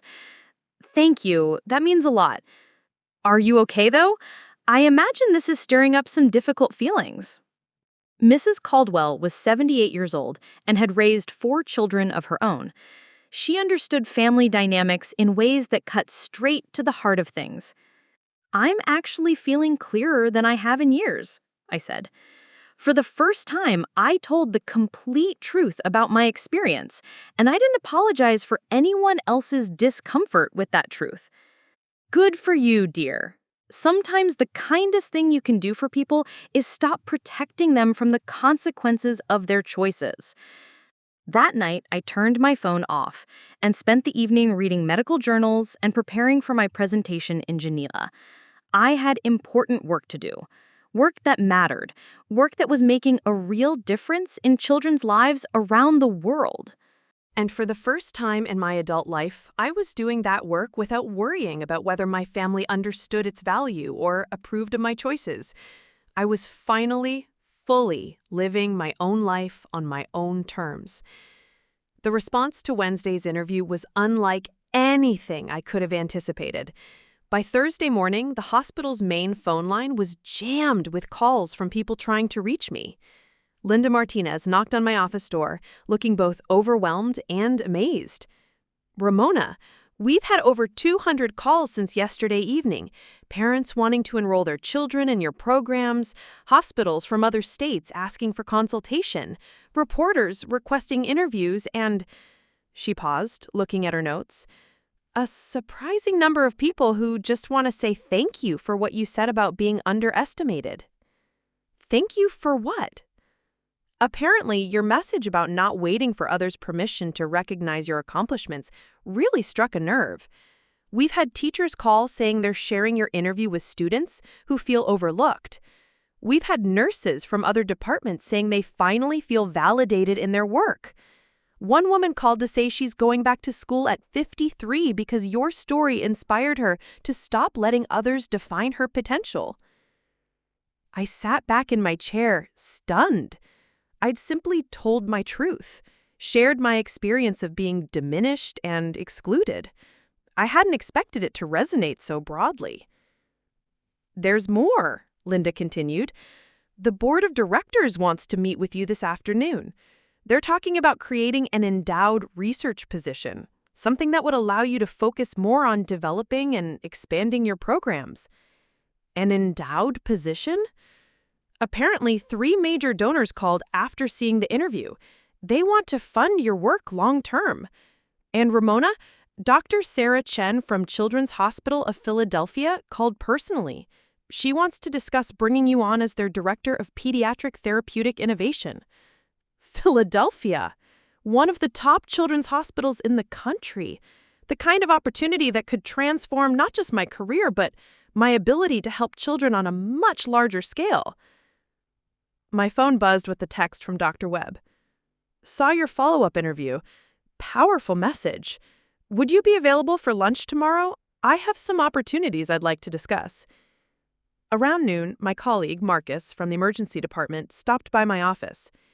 "Hey, I don't know if anyone's told you, but there's something happening out front you might want to see." Curious, I followed him through the hospital corridors to the main entrance. When I pushed through the glass doors, I stopped short. There were at least 30 people gathered on the front lawn, holding signs and flowers. Parents with children, hospital staff, community members I recognized from around town. As soon as they saw me, a gentle cheer went up. An older woman approached me with tears in her eyes. "Miss Thorne, I'm Janet Morrison. My grandson was in your program 2 years ago when he was going through cancer treatment. We never got to properly thank you for what you did for our family." Before I could respond, a young girl, maybe 10 years old, stepped forward holding a painting. "Miss Ramona, I made this for you. It's all the colors that make me happy, like you taught me." The painting was a vibrant explosion of blues and yellows and greens, with "Thank you" written in careful block letters across the bottom. I knelt down to her level. "This is beautiful, Emma. Are you feeling better now?" "I'm all better. And I still paint every day, just like you showed me." More people approached, sharing stories, expressing gratitude, telling me how the interview had affected them. A middle-aged man explained that he'd been overlooked for promotions at work for years and had started to believe he wasn't capable of more. A young woman said she'd been hiding her poetry because her family thought it was impractical, but my words had given her courage to submit her work to literary magazines. What you said about not needing permission to recognize your own accomplishments, that changed something in me. I've been making myself small for so long, I forgot I had a choice. After about an hour, the crowd began to disperse, but not before presenting me with a card signed by over 100 community members. Inside, someone had written, "Thank you for showing us that our worth isn't determined by others' recognition of it." As I walked back into the hospital, I noticed a familiar car in the parking lot, my mother's silver sedan. She was sitting inside, having clearly witnessed the entire gathering, the outpouring of community support, the visible evidence of the impact my work had made on real people's lives. When I reached my office, there was a message from the front desk that my mother was in the lobby asking to see me. I considered ignoring it, but something about seeing her sitting alone in her car, watching strangers celebrate work she'd never bothered to understand, made me curious about what she had to say. I found her in the lobby, looking smaller and more uncertain than I'd ever seen her. She stood when she saw me approaching. "Ramona, I saw what happened outside. All those people, all those families?" Yes, they're some of the people whose children have been in my programs over the years. I had no idea. I mean, I knew you worked with sick children, but I didn't understand what that really meant. I didn't understand that you were changing lives. We stood there in the busy hospital lobby, families and staff moving around us, the sounds of daily life continuing while we faced this moment of reckoning. "Why are you here, Mom?" "Because I've been thinking about what you said in the interview, about really seeing the people you love, and I realized I haven't been seeing you. Not really. Not for years." She pulled out her phone and showed me the screen. It was filled with screenshots of social media posts, news articles, professional profiles, medical journal citations. "I spent all of yesterday researching you," she said, her voice barely above a whisper. "My own daughter. I had to research my own daughter to understand what she'd accomplished because I'd been so willfully ignorant." "What did you find?" "I found a woman who has published groundbreaking research, who has improved the lives of thousands of children, who is respected by colleagues around the world. I found a daughter I should have been celebrating for years, but was too blind to see." Tears were streaming down her face now, and I felt something twist in my chest. Not forgiveness, not yet, but maybe the beginning of understanding. "Mom, I know I don't deserve your forgiveness. I know that sorry doesn't fix years of dismissing you, minimizing your work, treating you like you were less than. But I needed you to know that I see you now. I see what you've built, what you've accomplished, who you've become. Why now? Why does it matter now when it didn't matter for all those years?" Because watching those people outside, seeing their gratitude, their love for you, I realized I've been living next to extraordinary and calling it ordinary. I've been looking at a daughter who saves children's lives and seeing someone who just works at a hospital. She was quiet for a moment, then continued. "And because I saw you on that stage Saturday, receiving recognition with such grace and dignity, and I was proud, so proud I could barely breathe. And then I remembered that I had excluded you from the celebration, that I had decided you weren't accomplished enough to attend, and I wanted to disappear from shame. What do you want from me now? Nothing, she said quickly. I don't want anything. I just wanted you to know that I see you now. I see your worth, your accomplishments, your incredible heart. And I wanted to say that if you'll let me, I'd like to start over. I'd like to learn about your work, support your goals, be the mother you deserved all along. I looked at this woman who had raised me, who had loved me in her way but had never truly seen me, who was now standing in my workplace, trying to bridge a gap that had taken decades to create. I need time, I said finally. I need time to think about what starting over would look like. She nodded quickly. Of course. Take all the time you need. I love you, Ramona. I've always loved you. I just haven't been very good at showing it in ways that mattered. After she left, I sat in my office staring out the window at the place where the community had gathered to thank me. My phone was full of messages from colleagues, opportunities from hospitals across the country, invitations to speak at conferences I'd only dreamed of attending. The life I'd built quietly, without fanfare or family recognition, was suddenly very public and very celebrated. The work I'd done in the shadows was now in the spotlight, and everyone who had overlooked it was scrambling to catch up. But the most surprising part wasn't the professional opportunities or the community support. It was the realization that I didn't need them anymore. I didn't need my family's validation or approval or recognition. I had built something meaningful without it, and I could continue building with or without it. For the first time in my life, I was operating from a position of complete emotional independence, and it felt like freedom. 2 weeks after the community gathering, I found myself sitting in the conference room at Riverside General, surrounded by hospital administrators, board members, and representatives from 3 major philanthropic organizations. The meeting had been called to discuss the formal establishment of the Thorne Institute for Pediatric Therapeutic Innovation, an endowed center that would allow me to expand my work nationally and internationally.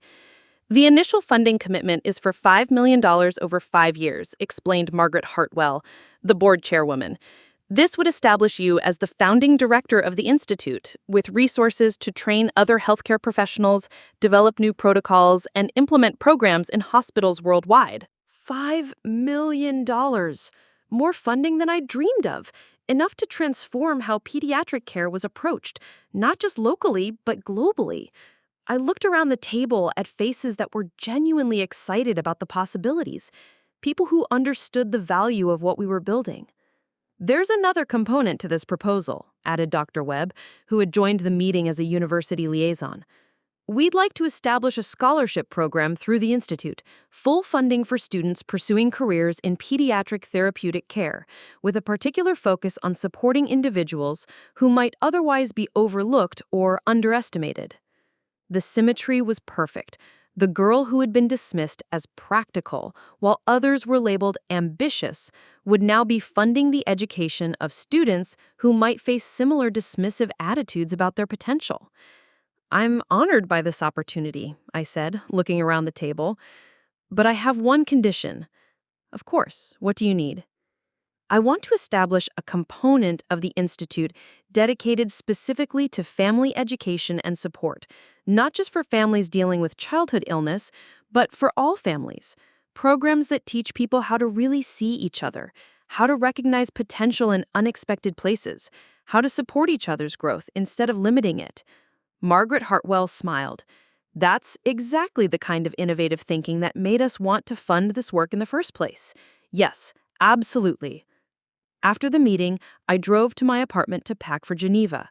The WHO summit was in 3 days, and I had spent weeks preparing my presentation on integrating art therapy into pediatric care protocols. But as I folded clothes into my suitcase, I realized this trip would be more than just a professional presentation. It would be my first international conference as the director of my own institute, My first time representing not just my individual work, but a funded center dedicated to expanding these approaches globally. My phone rang as I was reviewing my presentation notes. It was Dr. Sarah Chen from Children's Hospital of Philadelphia. Ramona, I hope you don't mind the timing, but I wanted to catch you before Geneva. We've been following the news about your institute, and we'd love to discuss a partnership. What kind of partnership? We want to establish a satellite program here in Philadelphia, with you as the consulting director. It would involve spending 1 week per month here, developing protocols with our team, and potentially supervising a fellowship program. The compensation would be substantial, and it would give you access to our research facilities and patient population. Philadelphia, the opportunity Linda had mentioned, now formalized and expanded. A chance to impact pediatric care on the East Coast while maintaining my work here. I'm very interested. Can we discuss details when I return from Geneva? Absolutely. And Ramona, what you've built is remarkable. We're honored to be considered as a partner. That evening, Mrs. Caldwell knocked on my door with a bottle of wine and a congratulatory card from the Neighborhood Association. I'm so proud of you, dear. From the local nurse to the international director of your own institute. It's quite a journey. It's surreal, I admitted. 3 weeks ago, my family thought I wasn't accomplished enough to attend a graduation party. Now I'm being offered opportunities I never imagined possible. Sometimes it takes the world recognizing your worth before the people closest to you can see it clearly. Have you heard from your family since the hospital meeting? I had told Mrs. Caldwell about my mother's visit, about her tearful attempt at reconciliation and recognition. My father called yesterday. He said he had been thinking about what to say for weeks and finally decided to just apologize. No excuses, no explanations, just, I'm sorry we didn't see you. It was progress. And Ethan? Nothing from Ethan. I think he's still processing the fact that his unsuccessful sister is now being written about in medical journals and business publications as an innovative leader in healthcare. The next morning, I was packing my final items for Geneva when the doorbell rang. I opened it to find a delivery person holding an enormous bouquet of flowers. The card read, "Congratulations on the Institute. We're proud of you. Love, Mom and Dad." It was a gesture, a small one, but it represented something I'd never received from them before, unprompted recognition of my achievements, not forced by public embarrassment or social pressure, just acknowledgement that something good had happened in my life and they wanted to celebrate it. I called my mother. "Thank you for the flowers. They're beautiful. We wanted you to know we're thinking of you before your big presentation. Your father has been reading about the WHO summit online. He said it's a very big deal." It is. It's an opportunity to share our protocols with healthcare providers from around the world. Will you tell us about it when you get back? We'd like to learn more about your work. It was a simple request, but it represented years of curiosity they'd never expressed, questions they'd never asked, interest they'd never shown. I'd like that, I said, and meant it. The flight to Geneva gave me time to reflect on everything that had changed. 3 weeks ago, I had been living a life that felt significant to me, but invisible to my family. I had been accomplished in ways they couldn't see, successful by measures they didn't understand, making a difference they never bothered to investigate.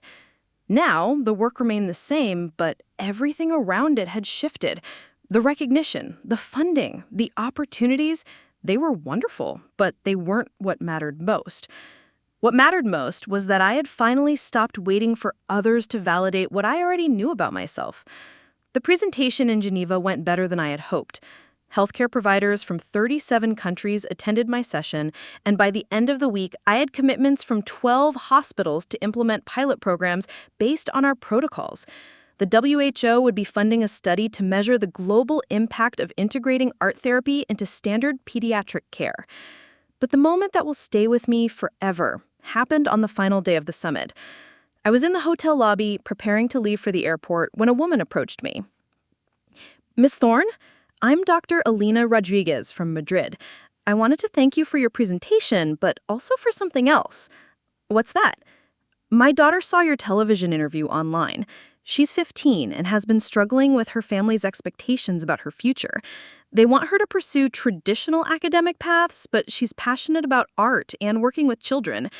Your story gave her courage to tell them about her dreams instead of hiding them.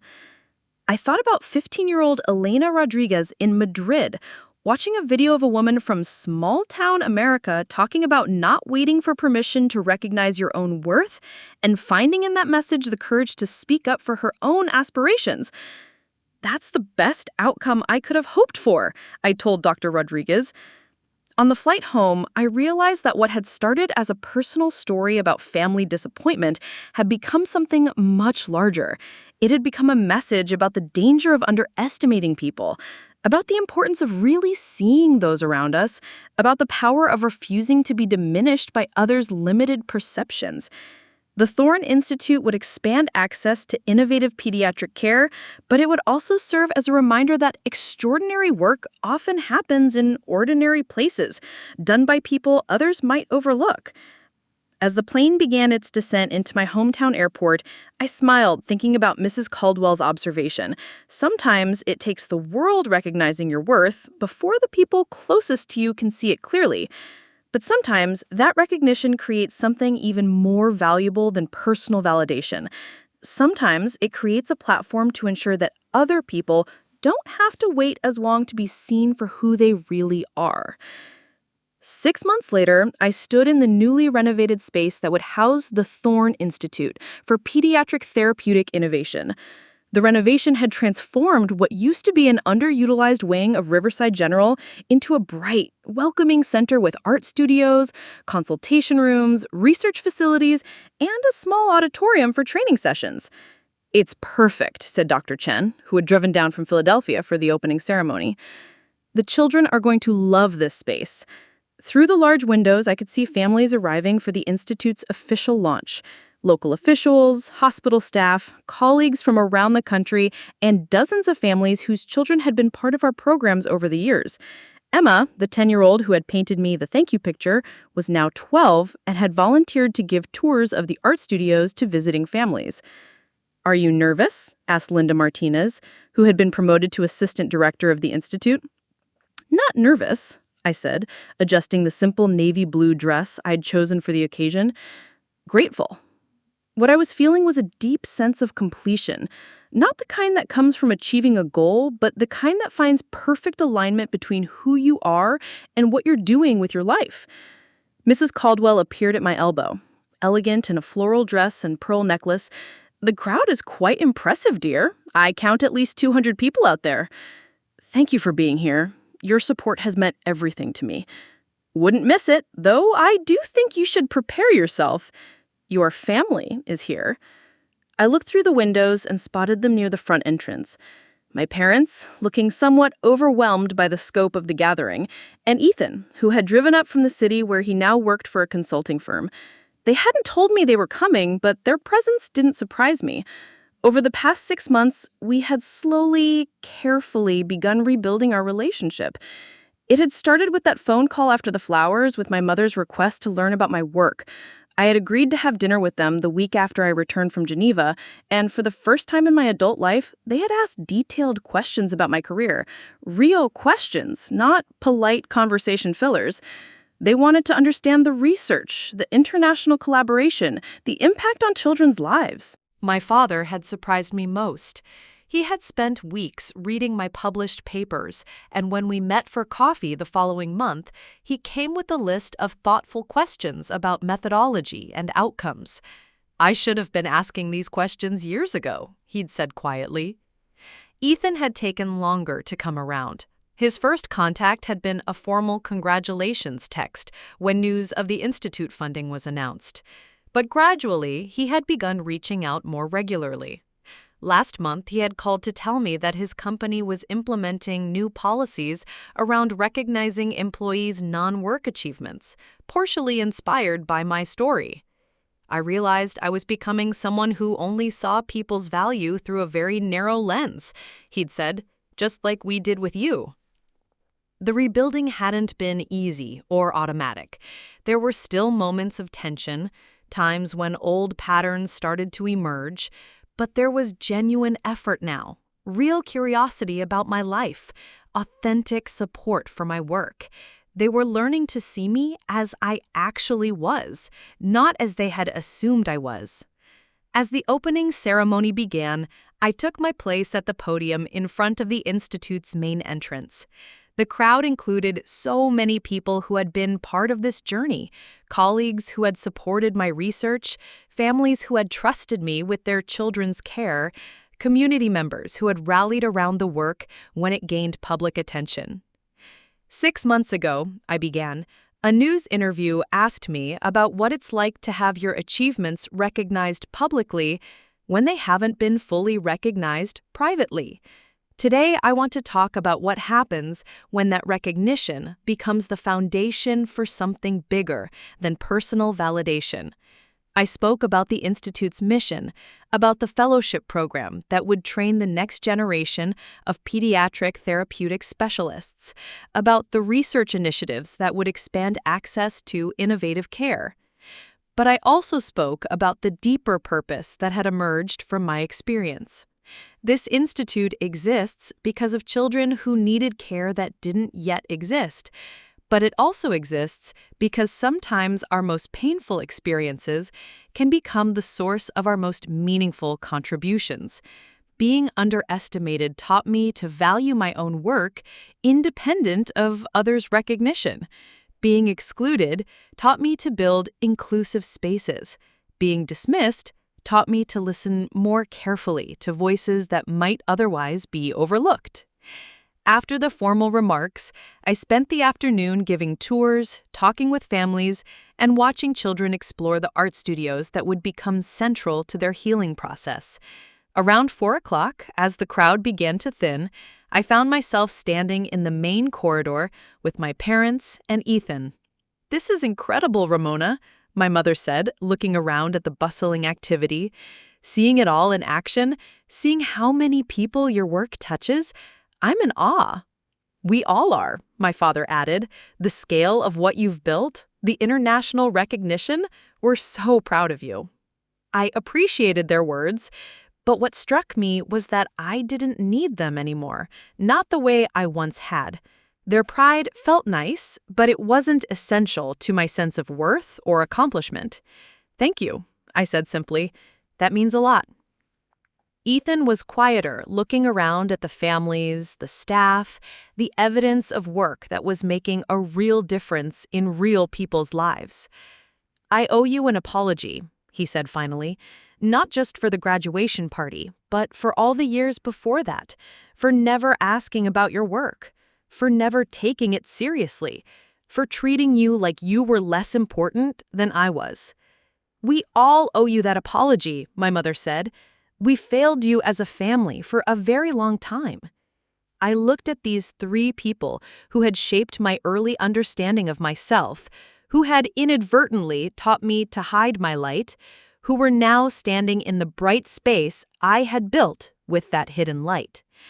"I forgive you," I said, and meant it completely. But more importantly, I forgive myself for believing their assessments of me for as long as I did. That evening, after the last visitors had left and the staff had finished cleaning up, I sat alone in my new office, surrounded by boxes of research materials, thank you letters from families, and invitations to conferences around the world. On my desk was the Crystal Award from Ethan's graduation ceremony, now accompanied by several others that had arrived over the past 6 months. Mrs. Caldwell knocked on the open door. "How does it feel?" I said, "Different than I expected. I thought this day would feel like vindication, like proof that I had been right and they'd been wrong. But it doesn't feel like that at all." "What does it feel like?" "Like I'm finally home. Like I'm finally living in alignment with who I actually am, instead of who others thought I should be." My phone buzzed with a text from Dr. Rodriguez in Madrid. "Elena starts her pediatric art therapy internship next month. She says she owes her courage to you. Thank you for showing her that she didn't need permission to pursue her dreams." I showed the message to Mrs. Caldwell, who smiled widely. That's the real success, isn't it? Not the institute or the recognition or even your family finally seeing you clearly. It's knowing that your story is helping other people write better stories for themselves. As I locked up the institute that night and drove home to my apartment, I reflected on the unexpected journey that had brought me here. It had started with the simple text message, "Flight lands at 3 p.m. Can someone pick me up?" It had continued through rejection, revelation, recognition, and ultimately transformation. But the most important transformation hadn't been external. It hadn't been the public recognition or the professional opportunities or even my family's newfound appreciation. The most important transformation had been internal. The shift from seeking validation to offering it, from waiting to be seen to ensuring others felt seen, from hiding my accomplishments to using them as a platform for lifting others. 6 months ago, I had been banned from my brother's graduation party because I wasn't considered accomplished enough. Today, I had opened an internationally funded institute in my name, with colleagues and families traveling from around the world to celebrate work that was saving children's lives. But the real victory wasn't in that contrast. The real victory was in the knowledge that my worth had never actually depended on their recognition of it. I had been accomplished, innovative, and valuable all along. I just hadn't needed their permission to know it. As I pulled into my driveway, I saw Mrs. Caldwell's porch light was still on, and through her window I could see her reading in her favorite chair. Tomorrow, I would tell her about Elena Rodriguez in Madrid, about the fellowship applications that were pouring in from students around the world, about the research proposals that were expanding our understanding of how creativity and healing intersect. Tonight, I would sit in my quiet apartment, surrounded by the evidence of a life well lived, and feel the deep satisfaction that comes from being exactly who you're meant to be, regardless of who notices or approves. The girl who had once been too practical to attend a graduation party had become the woman whose work was impractical enough to change how the world thought about healing children. And that transformation had happened not because others finally saw my worth, but because I had finally stopped waiting for their permission to live it. Up next, you've got 2 more standout stories right on your screen. If this one hit the mark, you won't want to pass these up. Just click and check them out.